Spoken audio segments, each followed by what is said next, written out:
You think you're great at something, but you want people who are incredibly expert at something. I'm good, like I said, at money raising. I needed experts. If they're investing into biotech companies, I need someone on the team who's been investing in biotech companies for 15 years. I can offer you peace of mind when you're 65 or 70 years old. Because if you never try one time in your life, you are gonna say, I coulda, I shoulda, I woulda when you're 7 years old. Don't be that guy. Don't be that lady, okay? Take this jump with me. So it was 127 million raised, and then we went out and got debt investors, meaning mortgages, and that we bought. And so we were able to buy about $350 million of assets. That was our AUM, was $350 million in that third fund that we started, that first fund that we started purchasing assets rather than lending on them. So when you have a group of funds and you're in the same asset class, for instance, if one of my funds was out buying funeral homes, okay, and I raised $100 million and I went out for the next 2 years and I bought $300 million of funeral homes, okay, I can't start a second fund in funeral homes until at least my first fund has deployed 90 to 95% of the money. Once I've deployed 95% of the money, then I can even start a second fund because you're a fiduciary when you're running a fund. If you have two funds in the same asset class and a really good deal comes in, how are you going to decide if you're running both funds that buy retirement homes or both funds that buy funeral homes? You can't. There's no way to be a fiduciary. But if 90% or 95% of your money has been spent in fund one, well, then you start fund two, and by the time you start fund two, you spent 98% of the money in fund one. The fund one can't buy the next deal that comes in. Another deal comes in, look at fund one, they spent all their money. They're done. Now fund two can start buying. So because my first two funds were in lending and my third fund was in purchasing real estate, there are two different asset classes, two different types of investors invest in those asset classes. And that's true for all types of funds. If you have a different asset class, then you don't have a conflict of interest. If a really juicy deal comes in, you don't have to think, who gets this? It's already fundamentally in the formula. And my PPMs and our LPAs, limited partnership agreements, outlined this. Your machine got bigger. I had more partners then, brilliant partners. And I had partners now specializing, right? Rather than me and my first partner going on every single fundraising pitch deck, right? We had multiple partners pitching. And we had a few partners, that's all they did. They didn't show up to operation meetings, they fundraised.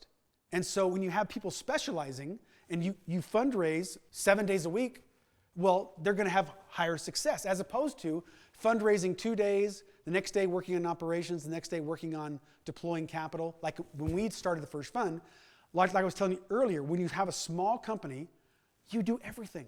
And as you get larger, you start specializing in different areas and people start specializing. So it was difficult to raise money in that time period because people in New York that had previous funds and we had competitors that couldn't raise money. For some reason, our story just took off and we just kept pounding it and people started pouring in money to our funds in Salt Lake City. Yeah. I don't remember how many assets we were managing back then, but we had, when we combined a couple of companies together as we gained more partners, we were managing, a lot of property. We would buy the property and also manage the property. So I think back then we had 200 employees. So we'd buy apartment complex and we had a corporate and we had people raising capital, running the back office and fund administration. And we had back office and all these things. And we also had people, when we bought the property, doing an acquisitions team. They're specialized. They just scoured the country for the best deals. They'd call banks and that's all they did. And they didn't sell property. They didn't raise money. They just scoured the property to find the deal. That was an acquisition team. And once we acquired it, a lot of those people turned it over to the operations team. They started operating, renting it up, fixing it up, changing whatever the marketing of that property wherever we bought it. And so there were different teams. So as you grow and to scale, you have to, I believe, have to have specialization in certain departments. And so that's kind of how it grew. Yeah. I always like to draw 3 circles. Think about one circle, and this is really kind of, it's just an analogy, but there's always crossover, okay? You have one circle up here, and those are people who are raising capital from investors. It's a full-time job. And over here you have your investment professionals. If you are buying dental offices, you have people that have bought dental offices for 16, 20 years. They have gray hair. They know how to buy it. They're your investment professionals. They're their chief investment officer, and these are your capital markets people over here. They're raising capital, okay, debt and equity from banks and from investors to buy these properties. These people over here, your investment people, your chief investment officer, they don't know how to raise capital, really. They're not good capital raisers, but they know how to find assets, okay? Then you have a middle circle. You have the accounting, the fund administration, you have compliance, you have banking, you have banking relationships, your chief financial officer, your chief operating officer is in this middle circle. And these are the 3 main skill sets that you have. And you'll find, as you're growing, the guy who's your chief financial officer, he's a terrible fundraiser. He'll go to fund pitches and add a little bit here and there, but he doesn't like to do it. And the guy who raises a lot of money is a salesman kind of guy. He hates looking at spreadsheets. That's not his skill set. And the person who knows how to find great retirement homes to buy, okay, he doesn't like raising money. You have 3 different kind of skill sets, 3 different kind of ladies, 3 different kind of people, 3 different kind of dudes that just gravitate to these 3 circles. And that's how you start building out your teams. How many people do we need in capital raising? How many people do we need in the middle circle, the back office? And how many people do we need to go and find properties every single month to tell the fund people, raise more capital, and then once we buy them, who to turn that property over to operate it and make it to its optimal level of profitability, okay? Those are the 3 circles, and that's kind of the 3 basic personalities, if you will, or skill sets that you look for as you're building people who have different skill sets than you. People who are experts. People, you think you're great at something, but you want people who are incredibly expert at something. I'm good, like I said, at money raising. I needed experts. I needed great money raisers if I wanted to build. And the way I did it was, or way we did it was to find great partners to bring on. Yeah, so this is what happened. We grew. We're growing so fast, right? And so what happened to me anyway, is I had 15 hats or 15 responsibilities and as we grew, this hat went to someone and I had 14, and then I had 13, then I had 10.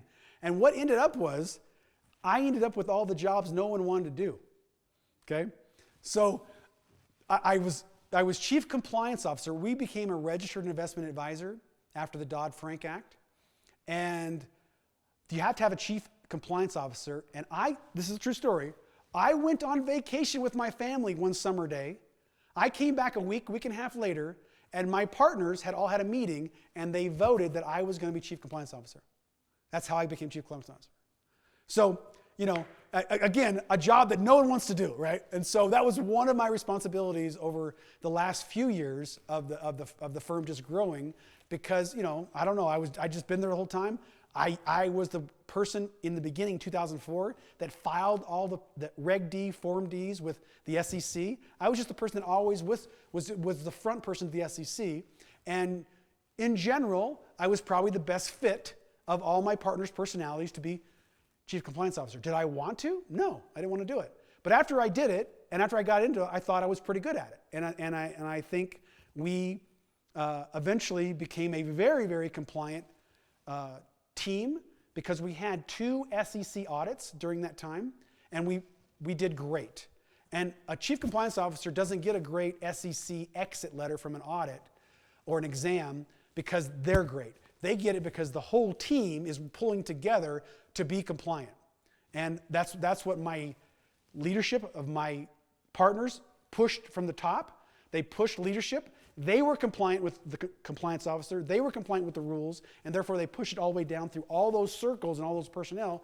They all became compliant, and therefore when the SEC came in to examine us, the first time they examined us, it was a 3.5-month examination. Man. And the second time they came in, it was 5.5-month examination. We passed with flying colors, both examinations. And again, it's because the team had decided years ago that we are not going to get in trouble with the SEC. We are going to do it the right way from the beginning. And that's kind of how we roll. That's how my brilliant business partners pushed and led the company from the front, not from pushing from the back.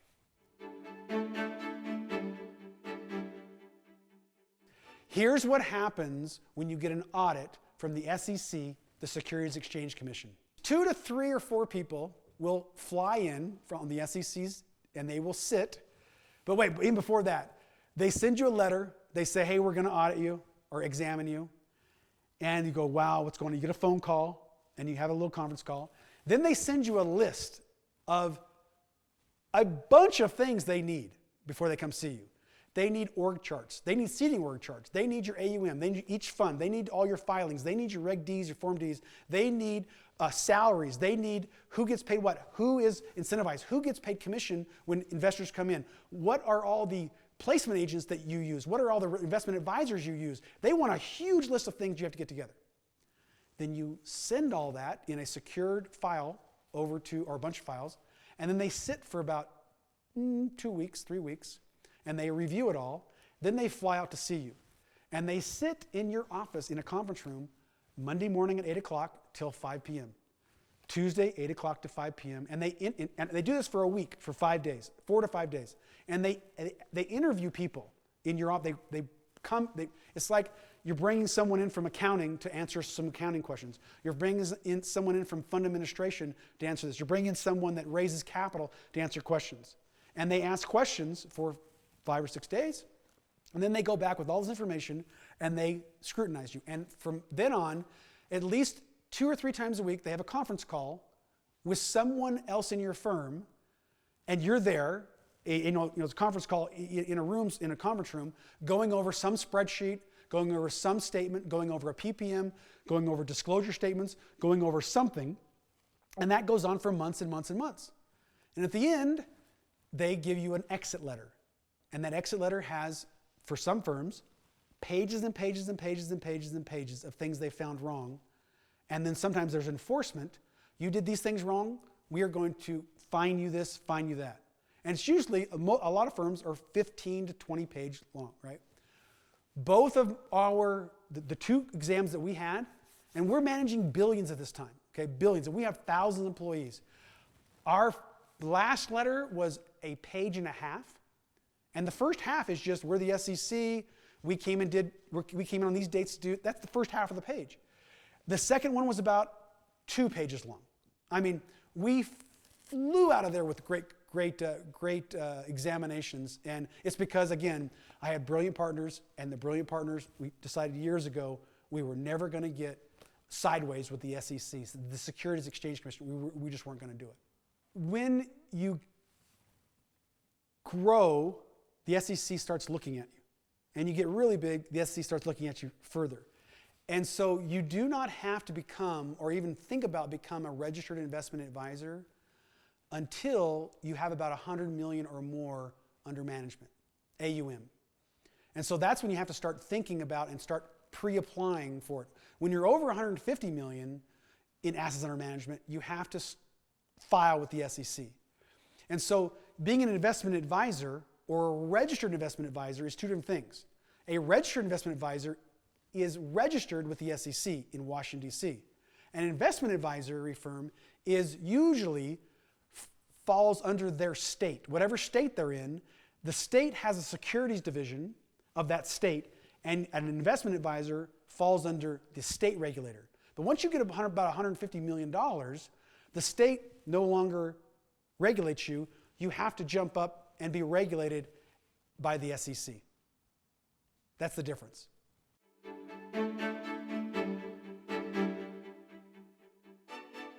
So again, 3 types of clients. You have accredited investors, you have scale up qualified clients, and the upper scale is qualified purchasers. Those are individuals. Then you have family offices. Then you have above that institutions. Okay? So that's kind of your spectrum of investors going up and down. And all of our funds, after we hit the third or fourth fund, had a spattering of all those people. And we just made structure-wise that we could take all of those types of investors into the same fund. It takes a good legal mind, and we had internal legal partners that were partners inside the firm that understood this and structured these funds to allow all these different types of investors to come into one fund-ish and invest in the same asset classes on the same pro rata investment. So I have a little drawing here for you. So as you can see here, you have investors up here putting money into a limited partnership. The general partner is the fund manager. These are passive investors. The general partner makes the decisions on the investments, and they go out and invest into assets. Okay, that could be retirement homes, it could be funeral homes. Don't know, but whatever the general partner is raising or they're expert in, that's what you would do there. And that's kind of how it flows. All right? So this general partner is going to produce a structure here that allows accredited investors, qualified clients, qualified purchasers, family offices, and institutions all to take part in buying the same assets. But if an accredited investor puts $1 million in and an institution puts $100 million in, when you buy this asset down here, they through this limited partnership, they own a pro rata share of each investment. And the good thing about a fund is you'll acquire 60 or 70 assets down here in 5 or 6 states. And you never know which you think you know, but you don't know. You don't know which ones are going to do fantastic. You don't know which ones are going to do bad. But over time, you got a target rate. And let's say your target rate is you want to return 15% each year to your investor. Okay? That means you're going to have some investments in your assets that make 22% a year. You're going to have some assets that make 8% a year. And that's why people invest in funds, because they want their money in, let's say, retirement homes. They think it's a good asset class. And they think the general partner is a fantastic retirement home operator. And therefore, you spread your $1 over 60 or 70 assets in 6 states. And therefore, you're spreading down risk. You're reducing risk. As opposed to a syndicate deal, you're putting all your money into one property, and that property might have an earthquake. That property might have something go wrong. That property might, there's a lot of risk in having all your money in one property, as opposed to having your money spread over 60 or 70 assets through a fund in a general partnership, limited partnership structure.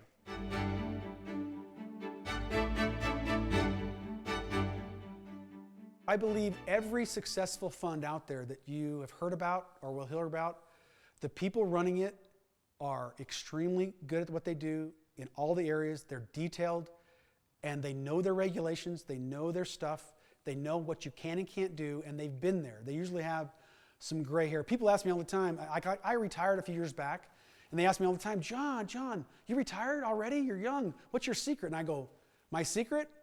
A bottle of brown hair dye every 3 weeks. That's my secret. It's like happiness in a bottle. I just take some brown hair dye, put it in my hair, and I'm happy for the rest of the day. But my point is this. You need people, and I use the term gray hair. You need people that you invest with that have gray hair in that industry. I appreciate there's some smart kids coming out of college and they start their first fund. I appreciate that. But their team, I need whatever investment class they're in. If they're investing into biotech companies, I need someone on the team who's been investing in biotech companies for 15 years, that knows the ups and downs and all the tricks. I understand you can learn about biotech companies in college, and 1 year out, you think you know how to buy and sell biotech companies. That's good for somebody. I'm not investing into that.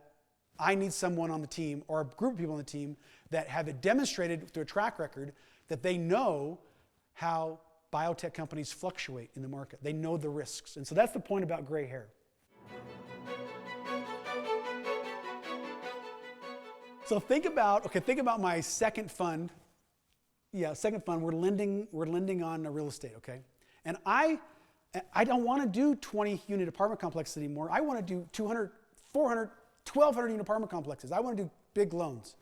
I don't have that skill set. But wait a minute. There are people who do have that skill set. Where are they at? They're working for Wells Fargo commercial lending. They're working for Bank of America commercial lending. And you know what these guys have done? And I know the mindset. I'm looking for the guy. He went to Harvard or he went to Stanford, got his finance degree.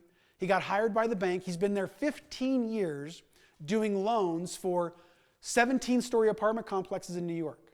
Okay? This guy, I believe, and I believe this in my head, this guy is driving to work every day thinking about one thing. You know, one day I'm going to quit and start my own fund. I have the skill set. And they drive home from work.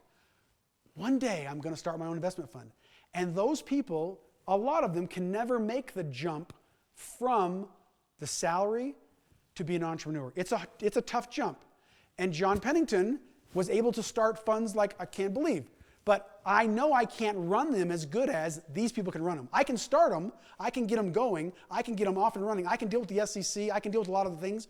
But I do not know how to underwrite a 1,000-unit apartment complex. This guy does, and he has gray hair to do it. He's got 15 years experience. That's the person, that lady or the guy I need to make our company grow. And that was the pitch my partners and I gave to multiple partners, and we brought in more partners. We need skill sets that are expertise. I don't want the good lady. I don't want the good guy. I want the great lady. I want the great guy in that particular skill set. I can offer you peace of mind when you're 65 or 70 years old. Because if you never try one time in your life, you are going to say, I coulda, I shoulda, I woulda when you're 7 years old. Don't be that guy. Don't be that lady. Okay? Take this jump with me. You're going to get paid less. I can't pay you the salary you're making. You're going to jump over here, but you're going to own part of the general partnership. And if you can underwrite, like you can underwrite what you've been doing for 15 years with your gray hair, if you can underwrite like that, you're going to make a lot of money, because when we make the 2% management fee, that's going to pay your salary. But when we make the 20% of the profits on this fund that we're doing, just do the math. You know how to do math. How much money you're going to make, right? And so I want you to think about this, go home to sleep, but think about when you're 70 years old and you said, I had a chance one time, way back when, and this guy from Salt Lake City came to me and said, do you want to try the jump? Do you want to try to be an entrepreneur? And I turned it down. Don't be that person when you're 70. At least try it and fail, but at least try it. And I think we have a high probability of success. I don't run my life on predictions. I don't believe people can predict the future. I run it on probabilities. And I know if you are on our team, our probability of doing great loans on 1,000 unit apartment complexes is going to be greater. And we're going to make a lot of money for our investors, and we're going to make a lot of money for us, and we're going to employ a lot of great people. Do you want to do that? Tell me yes, and we'll put you in. And they come over, and now they become an owner. They're not an employee. They're an owner with a salary, and they own part of the GP, the general partnership, that shares in the profits of the fund, the 20%. And that's the pitch. That's included for people who raise money. That's included for people who underwrite. That's included for people who have been doing accounting their whole year. You're an accountant. I want you to be my CFO. You're going to take a less salary, but you're going to own part of the GP. You're going to be an entrepreneur, right? The upside is huge. That's the pitch, and that's the greatest thing about a fund, because you have multiple funds, you're opening multiple funds, you're growing multiple funds, and you can offer equity in a growing company that's got success, and with your skill set, it's even going to be greater. That's the pitch.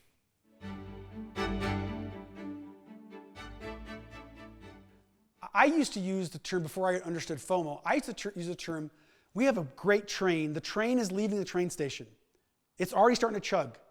If you don't jump on this window of time, it might be lost forever. We are going to find someone to fill this slot. We want it to be you. But if you don't make a decision here to jump on the train, you're going to miss that train forever. Because we're going to find someone else and put them in there, and then you're going to come back to us, and you're going to want to get in, and we're going to say it's filled. That train slot's filled.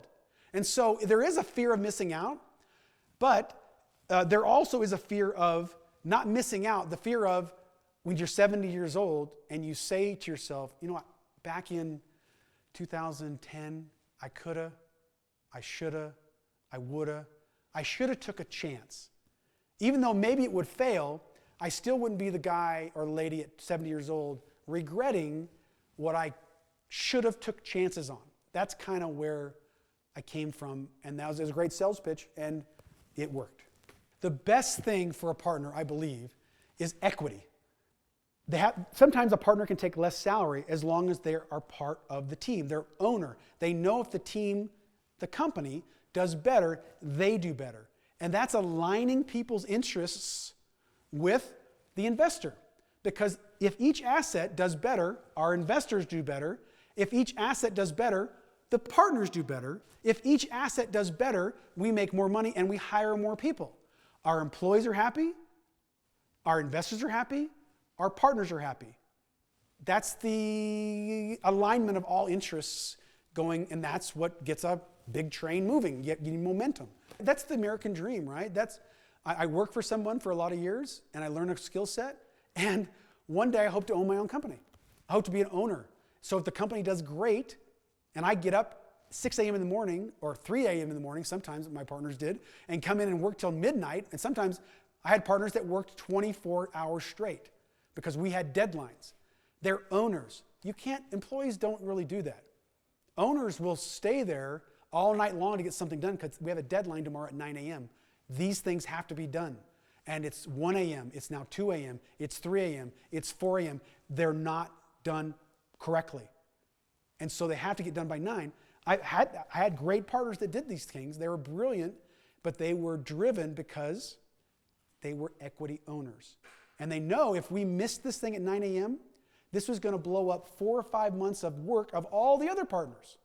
All the other partners have gotten their stuff there, but they had the hardest job, and they had to get something at 9 a.m.